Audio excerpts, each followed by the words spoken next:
കഴിഞ്ഞ ദിവസം മലയാള പദ്യം പഠിച്ചോണ്ട് വരാൻ പറഞ്ഞു. പഠിച്ചോ മലയാളത്തിന്റെ പദ്യം? അടുത്ത ഓരോ കോള്.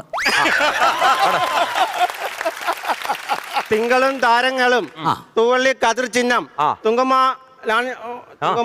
വാനിൻ ചവിട്ടിൽ ലാണന്റെ വിദ്യാലയം ഇന്നലെ എന്റെ നെഞ്ചിലെ കുഞ്ഞു മൺവിള കൂതിയില്ലേ മൺവിള കൂതിയില്ലേ. ഇങ്ങോട്ട് ഇറങ്ങി വാ. ചെല്ലടാ വിളിച്ചല്ലോ. ആ മൺവിളക്കോട് ഇങ്ങോട്ട് വാടാ. ആ മൺവിളക്ക് ഇവിടോട്ട് വെക്ക.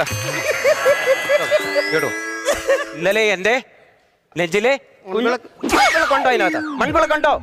മൺവിളക്കുണ്ടോ അതിനകത്ത്? ഇവിടെ വിളക്കെടുത്തോണ്ട് പോകും. വിളക്കെടുത്തോണ്ട് പോകും. മൺവിളക്കില്ലേ? ഏത് പാടി പദ്യം പാടി. കനകച്ചിലങ്കയില്ലേ? കനകച്ചിലങ്ക കിലുങ്ങി കിലുങ്ങി കാഞ്ചന കാഞ്ചി കുലുങ്ങി കുലുങ്ങി കടമിഴിയിൽ കമലവെള്ളം കവിളിണയിൽ